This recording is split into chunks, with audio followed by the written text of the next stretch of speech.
Hello everyone. आज हम समझने जा रहे हैं थियोरीज ऑफ पावर, जिसमें हम कवर करेंगे Marxist theory of power, elite theory of power, neo Marxist theory, feminist theory and pluralist theory of power. इन थियोरीज के थ्रू हमें ये पता चलता है कि सोसाइटी में पावर किसके पास होती है और कैसे पावर को एक्सरसाइज किया जाता है। So let's straight away start with the first theory, which is the Marxist theory of power. Marxist theory के मेन सपोर्टर्स या एक्सपोनेंट्स हैं Karl Marx, Friedrich Engels, Vladimir Lenin, Rosa Luxemburg among others. और इसका period of emergence है during the mid 19th century, which is after 1850। Marxist theory को तो हम कई बार कवर कर चुके हैं, बट मार्क्सिस्ट थियोरी पावर को लेके क्या कहती है? तो इस थियोरी का मानना है कि class is the source of power. जिस क्लास के पास मीन्स ऑफ प्रोडक्शन है उसी के पास पावर है। तो क्लास कैसे पावर का सोर्स या स्रोत है, आइए ये जानते हैं। मार्क्सिस्ट थियोरी का मानना है कि सोसाइटी दो अपोजिंग क्लासेस में डिवाइडेड होती है। एक होते हैं हैव्स और दूसरे होते हैं हैव नॉट्स। इनको आप डोमिनेटिंग और डोमिनेटेड क्लास भी बोल सकते हैं, या रिच एंड द पुअर। अब हैव्स कौन होते हैं? हैव्स वो होते हैं जो मीन्स ऑफ प्रोडक्शन को ओन करते हैं। जिन मीन्स के थ्रू या जिन माध्यम के थ्रू एक सोसाइटी में प्रोडक्शन हो सकता है, जैसे कि फैक्ट्रीज, तो उन मीन्स को जो ओन करता है वो होते हैं हैव्स। इसी हैव्स के पास सारी पावर होती है सोसाइटी में, और ऐसा हमेशा से चलता आया है। हमेशा से ही सोसाइटी दो क्लासेस के बीच में डिवाइडेड रही है on the basis of ownership of the means of production, जैसे कि एंशिएंट टाइम में मास्टर्स एंड द स्लेव्स, फिर मिडिएवल सोसाइटी में लॉर्ड्स एंड द सर्व्स, और मॉडर्न कैपिटलिस्ट सोसाइटीज में सोसाइटी डिवाइडेड होती है into capitalist and workers. Capitalist के हाथ में होते हैं मीन्स ऑफ प्रोडक्शन, वहीं वर्कर्स होते हैं हैव नॉट्स। जो हैव्स होते हैं वो डोमिनेटिंग होते हैं और हैव नॉट्स को डोमिनेट करते हैं। और पावर की जहां तक बात है तो इकोनॉमिक पावर भी उसी के पास होती है, और कैपिटलिस्ट सोसाइटी में दे आर द कैपिटलिस्ट्स और the बुर्जुआसी, and economic base determines the superstructure. ये बहुत ही इंपॉर्टेंट लाइन है, जिसका मतलब ये है कि जो मीन्स ऑफ प्रोडक्शन को ओन करता है, जिस क्लास के पास इकोनॉमिक पावर होती है, बाकी फील्ड्स में भी पावर उसी क्लास के पास होती है, और ये फील्ड सुपरस्ट्रक्चर का हिस्सा होते हैं। सुपरस्ट्रक्चर में आती है पॉलिटिक्स, लॉ, रिलीजन, मीडिया और एजुकेशन जैसे फील्ड्स। तो जो डोमिनेटिंग क्लास होती है, जिसके पास इकोनॉमिक पावर होती है, उसके पास बाकी सभी फील्ड्स में भी पावर होती है, क्योंकि इकोनॉमिक बेस ही सब कुछ डिसाइड करता है। और इसीलिए पॉलिटिकल पावर भी उसी क्लास के पास होती है जिसके पास इकोनॉमिक पावर होती है। ये होती है मार्क्सिस्ट थियोरी ऑफ पावर। और डोमिनेटिंग क्लास पॉलिटिकल पावर को यूज करती है सोसाइटी में अपनी डोमिनेंस को मेंटेन करने के लिए। So class becomes the source for exercising power in the society, जैसा कि अभी मैंने आपको सारा एक्सप्लेन किया है। और जो मीन्स ऑफ प्रोडक्शन को ओन करते हैं वो डोमिनेंट क्लास बन जाती है, जो कि डिपेंडेंट क्लास का एक्सप्लॉइटेशन करती है। इससे डिपेंडेंट क्लास क्या करती है? डोमिनेटिंग क्लास या डोमिनेंट क्लास के अगेंस्ट एक स्ट्रगल लॉन्च करती है, और ये प्रक्रिया हमेशा चलती रहती है। जब दो क्लासेस आपस में लड़ती हैं, उनके बीच में एक स्ट्रगल होता है, तो उसमें से एक क्लास विक्टोरियस इमर्ज होती है, और फिर उसकी सोसाइटी में डोमिनेंस एस्टैब्लिश हो जाती है। वो ओनर बन जाती है मीन्स ऑफ प्रोडक्शन की। फिर वो दूसरी क्लासेस पर अपना डोमिनेंस एस्टैब्लिश करना स्टार्ट कर देती हैं।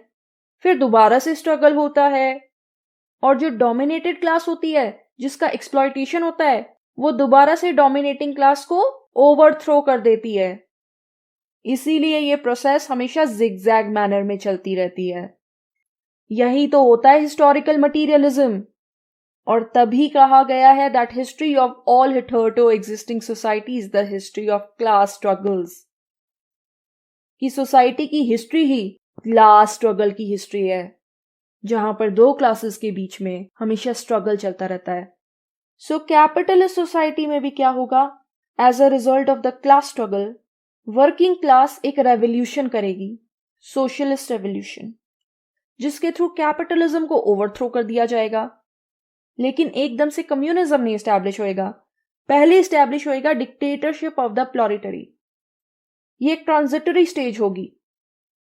इसमें सोशल ओनरशिप होगी, यानी कि पूरी सोसाइटी मिलकर मीन्स ऑफ प्रोडक्शन को ओन करेगी। और डिक्टेटरशिप ऑफ द प्लोरिटरी के बाद एस्टैब्लिश होगी एक कम्युनिस्ट सोसाइटी, जिसमें ना तो कोई क्लास होगी और ये एक स्टेटलेस सोसाइटी होगी, जिसमें क्लासेस के बीच में कोई डिवीजन ही नहीं होगा। कैसे होगा जब कोई क्लास ही नहीं है? और पावर का इससे क्या लेना देना है?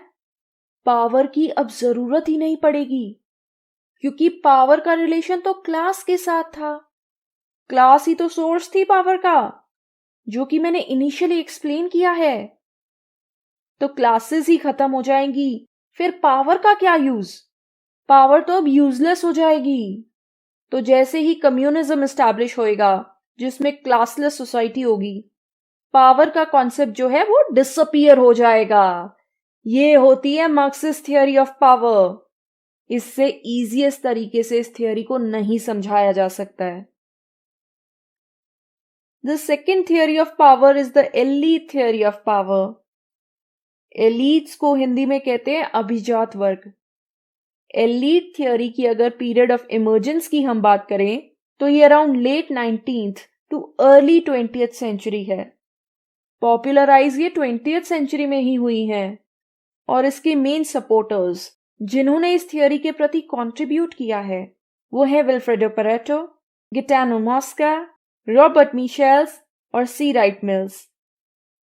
इसके अलावा जेम्स बर्नहैम भी इसमें शामिल हैं, along with Ortega y Gasset. We all know that elite theory deals with the elites. तो elite theory of power का बेसिक आइडिया क्या है? ये थियोरी कहती है कि पावर किसके पास होती है? एक सोसाइटी में पावर होती है एलिट्स के पास या रूलिंग क्लास के पास, ना कि मासेस या जनता के पास। तो सोसाइटी में दो क्लासेस होती हैं।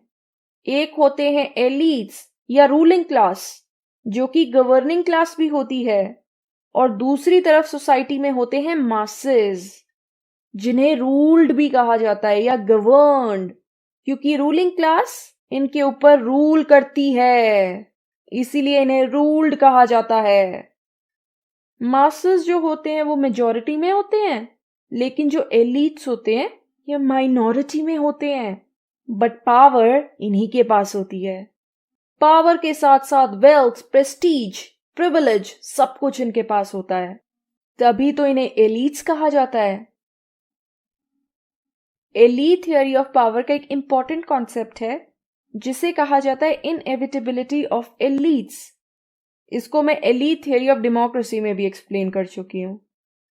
इस कॉन्सेप्ट का मानना है कि सोसाइटी में जो डिवीजन होता है between the elites and the masses, ये नेचुरल होता है, क्योंकि नेचर ने सबको एक जैसा नहीं बनाया है। किसी को ज्यादा स्किल दिया है, किसी को कम स्किल दिया है, किसी को इंटेलिजेंट बनाया है तो किसी को फूलिश बनाया है। तो जो लोग एलिट्स होते हैं उनके पास सुपीरियर एबिलिटीज होती हैं, उनकी स्किल्स सुपीरियर होती हैं, और इसीलिए वो मासेस पर रूल करते हैं। बिकॉज ऑफ देयर एबिलिटीज, उनकी क्षमता की वजह से, जो कि उनको नेचर द्वारा प्रोवाइड की गई है। और इसीलिए एलिट्स के पास पावर होती है और इन्फ्लुएंस भी होता है, क्योंकि उनके पास सुपीरियर एबिलिटीज होती हैं। तो एलीट रूल को अवॉइड नहीं किया जा सकता। ये हर जगह है, हर स्फेयर में है, चाहे इकोनॉमिक स्फेयर हो, पॉलिटिकल स्फेयर हो। एजुकेशन में भी एलिट्स होते हैं, मीडिया में भी एलिट्स होते हैं। ये हर स्फेयर या फील्ड में मौजूद होते हैं, और अपनी फील्ड के ये एक्सपर्ट्स होते हैं। और साथ ही साथ एलिट्स के बीच में कंपटीशन चलता है पावर के लिए। इनके अकॉर्डिंग हर पॉलिटिकल पार्टी एक एलीट ग्रुप है जो कि पावर के लिए कंपीट करते हैं। Also there is circulation of elites. ये कॉन्सेप्ट दिया गया है विल्फ्रेडो परेटो द्वारा। उनका मानना था कि एलीट रूल कभी खत्म नहीं हो सकता, कभी एंड नहीं हो सकता। पावर हमेशा एलीट्स के पास ही रहेगी। हाँ, ये जरूर है कि एक एलीट ग्रुप दूसरे एलीट ग्रुप को रिप्लेस कर दे, और यही कॉन्सेप्ट है सर्कुलेशन ऑफ एलीट्स का, कि एक एलीट दूसरे को रिप्लेस कर देता है। लेकिन इससे एलीट रूल नहीं खत्म होता है, इट कीप्स सर्कुलेटिंग। ये होती है elite theory of power. Now comes the neo Marxist theory of power, जिसके मेन कंट्रीब्यूटर हैं अंतोनियो ग्राम्शी, और इसका पीरियड ऑफ इमर्जेंस है around the mid 20th century. ये मार्क्सिस्ट थियोरी का ही एक रिफॉर्म्ड वर्जन है, जिसका प्रयास ये था कि मार्क्सिस्ट थियोरी को बदलते समय के अनुसार रेलेवेंट बनाया जाए। और इस थियोरी का बेसिक आइडिया ये है that power is exercise through cultural hegemony. Cultural hegemony का कॉन्सेप्ट ही कोर है इस पूरी नियो मार्क्सिस्ट थियोरी का, जिसको हम ग्राम्शी के पर्सपेक्टिव से समझ रहे हैं। तो कल्चरल हेजेमनी क्या होता है? हेजेमनी का मतलब होता है वर्चस्व या डोमिनेंस। तो ये कॉन्सेप्ट कहता है कि रूलिंग क्लास पावर को कल्चरल हेजेमनी के थ्रू भी एक्सरसाइज करती है, सिर्फ इकोनॉमिक पावर के थ्रू नहीं, जैसा कि मार्क्सिस्ट थियोरी कहती है। हर सोसाइटी का एक कल्चर होता है, कुछ आइडियाज होते हैं, वैल्यूज होती हैं, बिलीफ्स होते हैं। तो रूलिंग क्लास उसी कल्चर को इन्फ्लुएंस या प्रभावित करने की कोशिश करती है अपने फेवर में। रूलिंग क्लास या डोमिनेटिंग क्लास ये चाहती है कि जैसा वो सोचते हैं वैसा सभी सोचें। जो सबऑर्डिनेट क्लास है वो भी उन्हीं आइडियाज और बिलीफ्स को माने जिनको कि रूलिंग क्लास मानती है। तो अपने आइडियाज को, अपने बिलीफ्स को वो सबऑर्डिनेट ग्रुप्स पर थोप देते हैं। ये होता है कल्चरल हेजेमनी। तो सिर्फ इकोनॉमिक पावर के थ्रू ही डोमिनेट नहीं किया जाता है, पावर को एक्सरसाइज नहीं किया जाता है, बल्कि कल्चरल हेजेमनी के थ्रू भी ऐसा किया जाता है। इसीलिए इसको डोमिनेशन की या हेजेमनी की एक प्रक्रिया बोला जाता है। Hence the name cultural hegemony. आप अपने कल्चर का डोमिनेंस एस्टैब्लिश कर रहे हो, अपनी आइडियोलॉजी को, अपने आइडियाज को और कल्चर को दूसरे पर थोप रहे हो, और दूसरा भी अपने आप को उन आइडियाज से आइडेंटिफाई करने लगता है। और ऐसा करने के लिए रूलिंग क्लास या डोमिनेटिंग क्लास सोशल इंस्टीट्यूशंस का सहारा लेती है, जैसे कि education, media, religion, judiciary, government, क्योंकि ये इंस्टीट्यूशंस उसके आइडिया को प्रोपेगेट करते हैं, स्प्रेड करते हैं। एजुकेशन के थ्रू आपको ये बताया जाएगा कि जो डोमिनेटिंग क्लास है वो वाकई में रूलिंग क्लास है, वो सुपीरियर है, सबऑर्डिनेट ग्रुप्स तो इंफीरियर हैं। और इससे लोगों के माइंड में ये बातें बैठने लगेंगी। ये होता है कल्चरल हेजेमनी का कॉन्सेप्ट, जो कि सुपरस्ट्रक्चर का यूज करता है बेस को स्ट्रेंथन करने के लिए। और मार्क्सिस्ट थ्योरी क्या कहती थी कि base determines the superstructure. Superstructure में ही तो आते हैं ना एजुकेशन, मीडिया और सारे सोशल इंस्टीट्यूशंस। तो सबऑर्डिनेट ग्रुप्स भी अपने आप को जो डोमिनेटिंग क्लास के आइडियाज और बिलीफ्स हैं उनसे अपने आप को आइडेंटिफाई करने लगते हैं। और इस प्रकार सबऑर्डिनेट ग्रुप्स के जो अपनी नीड्स होती हैं, उनके जो अपने इंटरेस्ट हैं, वो प्रभावित हो जाते हैं।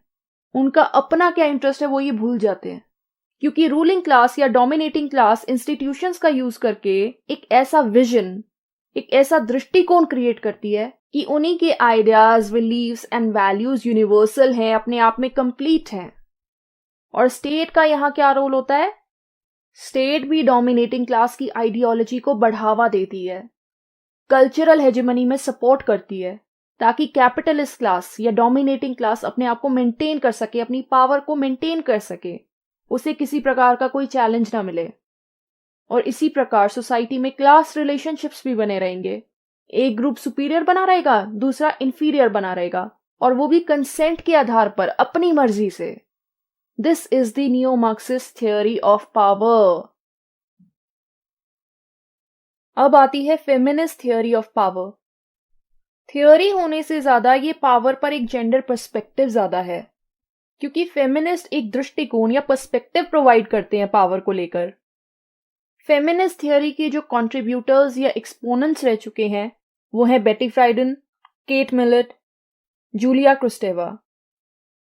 टाइम पीरियड की अगर हम बात करें तो फेमिनिस्ट थियोरी की इमर्जेंस को हम ट्रेस कर सकते हैं 18वीं शताब्दी से, which is the 18th century, जिसमें मैरी वुलस्टोनक्राफ्ट के work Vindication of the Rights of Women ने एक बहुत इंपॉर्टेंट रोल प्ले किया था। बट फेमिनिस्ट थियोरी को प्रोमिनेंस मिलती है इन द 1970s, और इन्हीं के पावर को लेकर दृष्टिकोण को हम समझते हैं फेमिनिस्ट थियोरी ऑफ पावर में।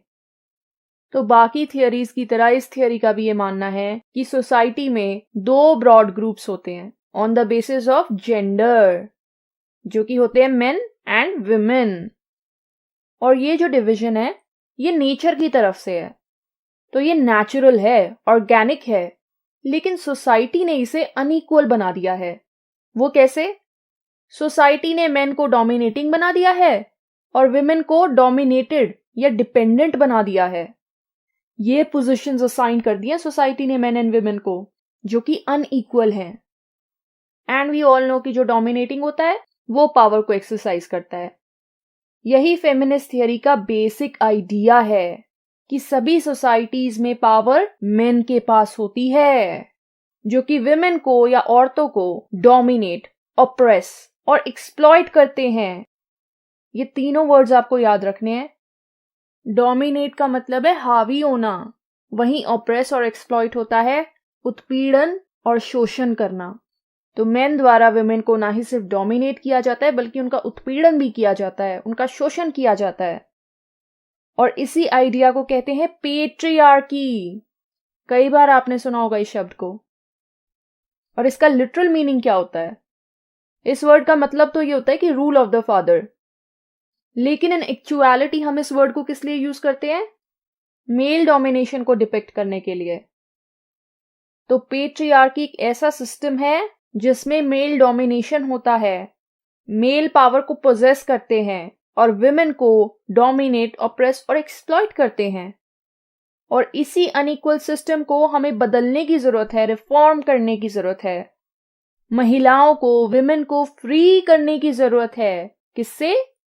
मेल की डोमिनेंस से। और ये कैसे होगा? जब सोसाइटी में एक प्रॉपर सोशल, इकोनॉमिक और पॉलिटिकल इक्वालिटी हो, सो दैट विमेन भी पावर को एक्सरसाइज कर सकें, विमेन के पास भी पावर हो, वो मेल्स के साथ इक्वल पार्टनर्स हों। ये होती है फेमिनिस्ट थियोरी ऑफ पावर। और पावर के कॉन्सेप्ट को फेमिनिस्ट ने 3 तरीकों से डिफाइन किया है।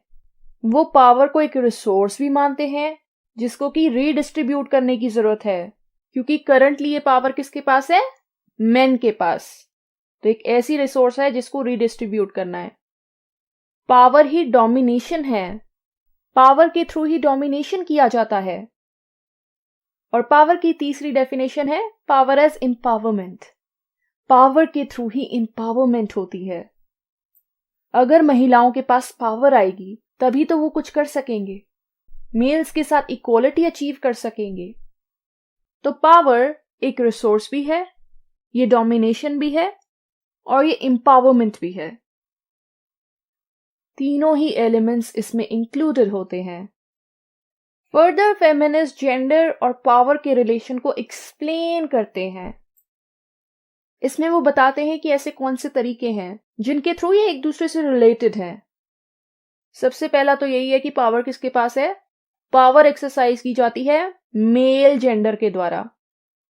Second way is gender roles power inequalities को मेंटेन करते हैं। जेंडर रोल्स क्या होते हैं? ये ऐसे कैरेक्टरिस्टिक्स होते हैं जो मेल एंड फीमेल को असाइन किए जाते हैं। लाइक उनको कैसा बिहेवियर रखना चाहिए। मेल्स को अग्रेसिव होना चाहिए, स्ट्रांग होना चाहिए, वहीं फीमेल्स को पैसिव होना चाहिए, बहुत ही सबमिसिव होना चाहिए कि आप लोगों से दबकर रहो, चिल्ड्रन की अपब्रिंगिंग करो। वेराज जो मेल्स हैं वो काम करेंगे, अर्न करेंगे। तो ये होते हैं जेंडर रोल्स। और ये जेंडर रोल्स जो है ये पावर इनइक्वालिटी को मेंटेन करने में इंपॉर्टेंट रोल प्ले करते हैं, क्योंकि इन रोल्स के थ्रू ये आइडिया री इन्फोर्स किया जाता है कि औरतें जो हैं वो तो पावरलेस हैं, उनको तो आवाज रखने का कोई हक ही नहीं है। They have to be submissive. वही मेन जो है वो पावरफुल हैं, वो डोमिनेट करते हैं, अर्न करते हैं, वो स्ट्रांग होते हैं, दे आर पावरफुल। और इसीलिए विमेन को डिसीजन मेकिंग से बाहर रखा जाता है।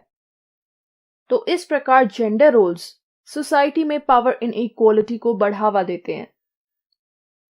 वहीं gender hierarchies shape structures and institutions. Gender hierarchy होता है कि एक जेंडर सुपीरियर है, दूसरा इंफीरियर। तो यहां मेन जो है वो सुपीरियर है, विमेन जो है वो इंफीरियर है। इसे कहते हैं जेंडर हायरार्की। और यही हायरार्की स्ट्रक्चर्स और इंस्टीट्यूशंस में देखने को मिलती है, चाहे वो इकोनॉमिक स्फेयर हो, ऑफिसेज हो, पॉलिटिक्स हो, एजुकेशन, जुडिशरी, मीडिया या कोई भी इंस्टीट्यूशन।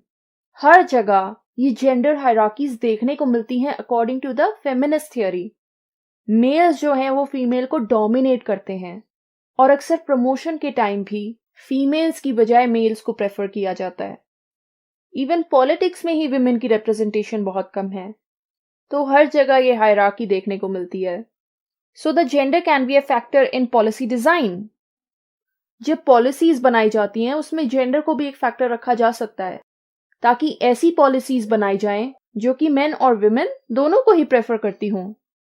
और इन पॉलिसीज और डिसीजंस के थ्रू विमेन को भी एक मौका मिले पावर को एक्सरसाइज करने का और डिसीजन मेकिंग का। और इसीलिए फेमिनिस्ट थियरी क्या मानती है कि पेट्रियार्की को रिप्लेस करने की जरूरत है। सोसाइटी में social, economic and political equality लाने की जरूरत है, ताकि विमेन को प्रॉपर रिप्रेजेंटेशन मिल सके, वो डिसीजन मेकिंग का हिस्सा बन सकें और वो पावर को एक्सरसाइज कर सकें। इसीलिए उनके फेवर में पॉलिसीज बनाने की जरूरत है। ये होती है feminist theory of power. And lastly आती है the pluralist theory of power, शक्ति का बहुलवादी सिद्धांत। प्लूरलिस्ट थियरी को तो मैं कई बार समझा चुकी हूं। सो पावर को लेकर इनका क्या दृष्टिकोण होगा? ये बाकी थियरी से अलग है। जहां बाकी थियरीज ये मानती हैं कि सोसाइटी में एक डिवीजन होता है और जो ग्रुप डोमिनेटिंग होता है वो पावर को एक्सरसाइज करता है, लेकिन ये थियरी ऐसा नहीं मानती है। इसका ये मानना है कि पावर किसी एक ग्रुप के पास कॉन्सेंट्रेटेड नहीं होती है, बल्कि अलग अलग ग्रुप्स में डिस्ट्रीब्यूटेड या डिस्पर्स्ड होती है। हर सोसाइटी में डिफरेंट ग्रुप्स एग्जिस्ट करते हैं, जैसे कि religious associations, workers organisations, peasant organisations, trade unions, big business groups, interest groups. हर ग्रुप अपने इंटरेस्ट को रिप्रेजेंट करता है एंड वो पावरफुल होता है। तो इसीलिए ये थियरी इंडिविजुअल्स की बजाय ग्रुप्स को इंपॉर्टेंस देती है और ये ग्रुप्स डिसीजन मेकिंग में पार्टिसिपेट करते हैं ताकि अपने इंटरेस्ट को पूरा कर सकें। ये गवर्नमेंट को इन्फ्लुएंस कर सकते हैं अपने फेवर में पॉलिसी बनवाने के लिए, या खुद पॉलिटिकल पार्टीज के साथ कोलिजन में सरकार बना सकते हैं। तो इस प्रकार ये पावर को एक्सरसाइज करते हैं, पावर के यूज के थ्रू अपने इंटरेस्ट को फुलफिल करते हैं। और ऐसा हर ग्रुप करता है, चाहे वो कोई ट्रेडर्स ग्रुप हो या कोई लेबर्स की organisation. And these groups are independent centres of decision making. इनके पास डिसीजन मेकिंग की पावर्स होती हैं अपने अपने स्फेयर में, इसीलिए तो ये पावरफुल होते हैं। जो फार्मर या किसानों का ग्रुप है वो अपने इंटरेस्ट में डिसीजंस ले सकता है, वहीं लॉयर्स की एसोसिएशन भी खुद से डिसीजन मेकिंग कर सकते हैं। तो इनके पास अपने अपने एरिया में डिसीजंस लेने की पावर होती है। बाकी ये गवर्नमेंट को भी इन्फ्लुएंस करते हैं ताकि वो उनके फेवर में पॉलिसीज बना सके। और ये ग्रुप्स एक दूसरे की पावर को बैलेंस करते हैं ताकि कोई एक पर्टिकुलर ग्रुप बहुत ज्यादा पावरफुल ना बन पाए। And like I mention before, ये ग्रुप्स अपने अपने इंटरेस्ट को रिप्रेजेंट करते हैं। प्लूरलिस्ट थियरी के मेन एक्सपोनेंट्स या कंट्रीब्यूटर्स हैं रॉबर्ट डेल, हैरल्ड लास्की और एलेक्सी टॉकविल। और ये थियरी मानती है कि इंडिविजुअल्स अलग अलग ग्रुप्स में डिवाइडेड होते हैं और जो ग्रुप्स आपस में compete करते हैं अपने इंटरेस्ट को फुलफिल करने के लिए। सो लाइक अगर कोई ऐसा मैटर है जिससे फार्मर्स भी अफेक्ट हो रहे हैं, बिजनेस ग्रुप्स भी अफेक्ट हो रहे हैं, एनवायरमेंटलिस्ट भी अफेक्ट हो रहे हैं, तो ये साथ में आके डिसीजन मेकिंग करेंगे। ऐसे में हर कोई अपना व्यू पॉइंट सामने रखेगा और हर ग्रुप की कोशिश यही रहेगी जो डिसीजन लिया जा रहा है वो उनके फेवर में हो। तो ये इंडिविजुअल्स अलग अलग ग्रुप्स को तो बिलोंग करते हैं, बट पॉलिटिकली ये सभी एक ही कम्युनिटी के मेंबर्स होते हैं, जो कि होती है उनकी स्टेट। हालांकि इनके अकॉर्डिंग स्टेट भी कई एसोसिएशंस में से एक एसोसिएशन है। So Robert Dahl pluralist theory के लिए वर्ड यूज करते हैं पॉलीआर्की, ये आपको पता होना चाहिए, जिसमें वो क्या कहते हैं कि सोसाइटी को कौन कंट्रोल करता है? डिफरेंट इंटरेस्ट ग्रुप्स, जो कि आपस में कंपीट करते हैं, किस लिए? अपने इंटरेस्ट को फुलफिल करने के लिए। तो पावर इन्हीं ग्रुप्स के पास होती है, इनमें डिस्ट्रीब्यूटेड होती है, बजाय कि किसी एक ग्रुप के कॉन्सेंट्रेटेड होने के। और इसमें कुछ लेटर एडिशंस भी की गई, जिसमें से एक बहुत इंपॉर्टेंट कॉन्सेप्ट है third dimension of power. UGC net के पर्सपेक्टिव से बहुत इंपॉर्टेंट है, even from other competitive exams. ये रेलेवेंट टॉपिक्स में से एक है, जो कि स्टीवन ल्यूक्स द्वारा दिया गया था उनके वर्क पावर और रेडिकल व्यू में। और इसमें वो बताते हैं कि कुछ पावर होल्डर्स ऐसे होते हैं, यानी कि कुछ ग्रुप्स ऐसे होते हैं जो दूसरे ग्रुप्स को मैनिपुलेट कर सकते हैं, और इस प्रकार से वो दूसरे इंटरेस्ट ग्रुप्स को मैनिपुलेट करते हैं कि उन ग्रुप्स के जो अपने रियल इंटरेस्ट हैं वो तो कहीं दब जाते हैं, और वो अपने आप को पावर होल्डर्स के इंटरेस्ट से ही आइडेंटिफाई करने लगते हैं। और यूजुअली ये जो मैनिपुलेशन का काम है ये किया जाता है बिग बिजनेस ग्रुप्स द्वारा। चार्ल्स लिंडब्लॉम के भी कुछ ऐसे ही विचार हैं, जो कि उन्होंने अपने वर्क पॉलिटिक्स एंड मार्केट्स में दिए हैं। वो भी ये मानते हैं कि सोसाइटी में जो अलग अलग ग्रुप्स एग्जिस्ट करते हैं, उनमें से जो बिजनेस ग्रुप्स होते हैं वो बाकी ग्रुप्स को डोमिनेट करते हैं। और ऐसा उन्होंने ऑब्जर्व किया है वेस्टर्न कंट्रीज में, जैसे कि यूरोपियन कंट्रीज और अमेरिका। तो जो बिग बिजनेस एसोसिएशंस हैं वो बाकी एसोसिएशंस पर भारी पड़ती हैं, चाहे वो फार्मर्स की एसोसिएशन हो, स्टूडेंट्स की एसोसिएशन हो। तो ये होती है प्लूरलिस्ट थियरी ऑफ पावर, जो ये मानती है कि सोसाइटी में पावर अलग अलग ग्रुप्स में डिस्ट्रीब्यूटेड होती है। हालांकि लेटर ऑन जो इसके थिंकर्स हैं वो ये भी मानते हैं कि पावर डिस्ट्रीब्यूटेड तो होती है अलग अलग ग्रुप्स में, पर कुछ ग्रुप ज्यादा पावरफुल होते हैं, वो डिसीजन मेकिंग को डोमिनेट करते हैं। तो ये था हमारा आज का टॉपिक, जिसमें हमने डिस्कस किया पावर से रिलेटेड थियोरीज को। उम्मीद है कि ये टॉपिक आपको समझ में आया होगा। तो आज की वीडियो में इतना ही। अगर आपको मेरी वीडियो पसंद आई हो तो प्लीज इसे लाइक कीजिएगा, अपने दोस्तों और फैमिली रिलेटिव्स के साथ शेयर कीजिएगा, और मेरे चैनल को सब्सक्राइब कीजिएगा। Thank you so much. आपका दिन शुभ हो।